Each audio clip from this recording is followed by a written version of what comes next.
the question I always ask, are you doing what you actually like and enjoy doing? And are you creating real value for the people and the customers around you? Today, we will discuss a little about what it actually takes to go from being a brilliant salesperson to becoming a fantastic leader. So you could ask yourself, how come that that companies often promote the best salesperson to become the next sales leader? And I think, again, there's not one answer to that question. I think one of them is that, if you're a good salesperson, you're often ambitious, you want to grow, and companies don't want to lose their best people. So they think that, wow, we have to promote him so that he will stay with us. But again, more than once have I seen the best salesperson turn into the worst sales leader.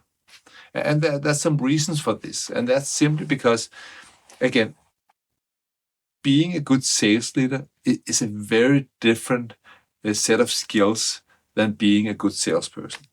And for a lot of people, if they have been working in sales for maybe 5, 10, 15 years and have been successful in that, very often, those kind of traits and behaviors and strategies have become part of them. And what you're basically asking a high-performance salesperson you promote into becoming a leader is to say to that person, you're basically asking them, you have to now stop doing what you know works, and then we would like you to start to do things before you actually are good at it. And that's not easy for people. Because, again, you're basically asking them to perform not so good as they're used to. And therefore, a lot of those salespeople who are asked to become sales leaders say, wow, yes, I can be a sales leader, but I want to keep my 3 most important customers because, I have this personal relationship. And then they find comfort in continuing running those 3 big accounts. And, if you're sitting there having a meeting with one of your salespersons and one of those accounts call you, they will always win your attention. And that means that I have seen more than once that these sales leaders who are actually just still super salespeople, they have the title, but they are actually not sales leaders. They're just super salespeople with a different title on their business card. So it takes more than just getting a different title. You have to actually stop doing what have created the success you have experienced up until now so that you can start to learn a new skill set, which is really about not selling, but is about helping other people to sell. And that's a very different set of skills. And it also demands you to put your attention to different things than you did before. As an individual contributor, it's really about focusing on the customers, making sure that you're on top of the different projects you're running. Being a good sales leader is about setting up structures, is about actually helping your people perform. And this is what we will discuss today, how you can actually do this in an effective way. So what is the difference between leading sales and doing sales? I think one of the things why it's so difficult is that we are talking about a personal transformation here. You basically have to shift your own personal narrative about who you are. So I think, and that's not easy for everyone because most people are not really aware that it's such a fundamental shift that they need to have. So that's the first step. Then the next step is about not thinking about how you can be successful, but really shifting on how can I make my 8, 10 people successful? Based on this idea that if you can make 8 or 10 salespeople successful, then by the end of the year, you will also be successful. But suddenly it's not about you and your performance. It's about really helping them to perform. And then you could ask yourself, but how do I do that? You do that by starting out focusing on your best salespeople. So you need to go out in the field with your best salespeople to observe what they're doing when they're facing the customers. You need to understand what strategies do they have, because those are the strategies you want to spread to the rest of the sales organization. where I see a lot of new sales managers are failing is that they are spending far too much time with their two least performing salespeople. So they have meetings, one-on-one, they go out on cold calls with those not so good salespeople. And after some time, they have seen a lot of very bad meetings, and they start even to doubt that maybe even their solution is okay because it doesn't really work, and we are too expensive. We don't have the technical solution the customers want, because they're basically seeing all the failures that the worst salespeople can perform. So I still remember when I was a sales leader for, I think, around 8 salespeople, I was really conscious about having as many interactions with the best salespeople as with the worst salespeople.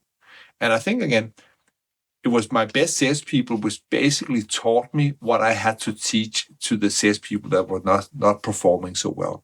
So my job was actually to spread success strategies across the team fast. And by doing that, we create a very strong team. And of course, there were still people who performed better than others.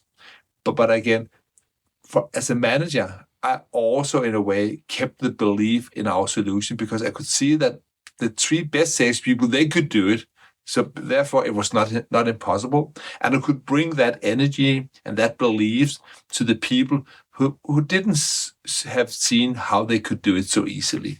And I think that was actually how I created value as a sales manager on a very deep level. So how can you get some inspiration from the satisfaction selling method in how to support and lead your teams?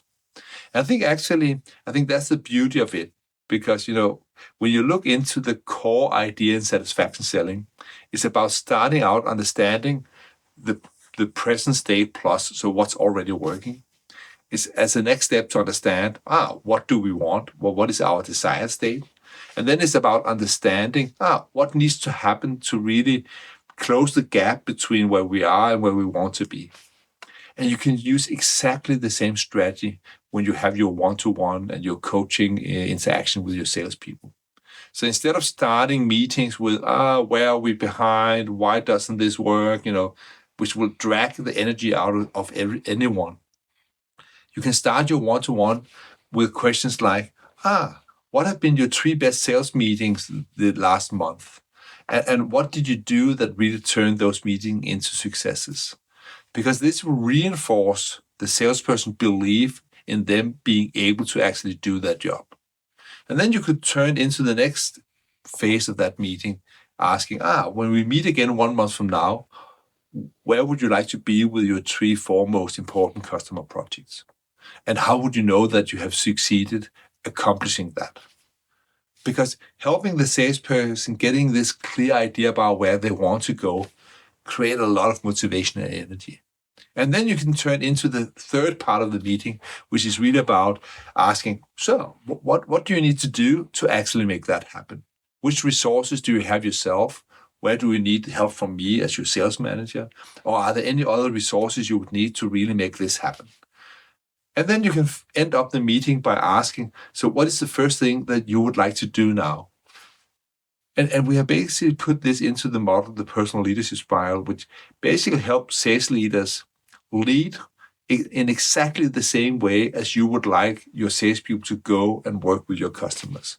And in doing it this way, you can say that every one-to-one sales call or sales coaching meeting will turn into sales training, because you will basically install these kind of questions in the mind of your salespeople.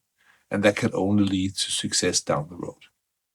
So that's why I think the satisfaction selling method is so powerful, even in leadership. I think the first thing I would recommend a new sales leader to do is to get rid of his own customers if he still have some.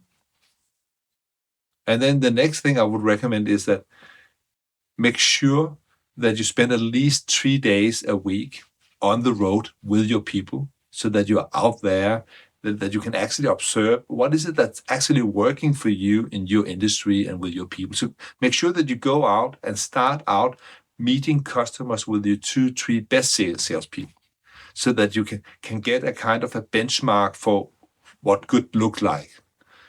And then from there, you can start to ask yourself, how can I spread these strategies to the rest of the team? So I think these are the 3 steps I would recommend. So create time and space for actually becoming a leader instead of getting lost in all your own tasks. So I hope that this episode have given you some ideas and some thoughts you can actually start to implement in the way you work with your people. And I know this is not easy because there's a lot of things you need to look at. There are emails you need to answer.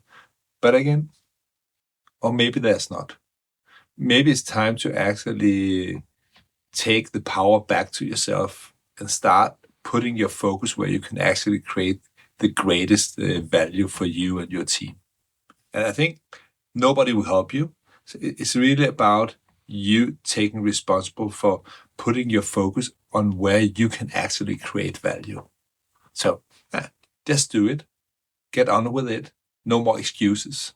And then I would be happy to see you again back here next week, where we will share some more ideas that can help you grow your business and your people.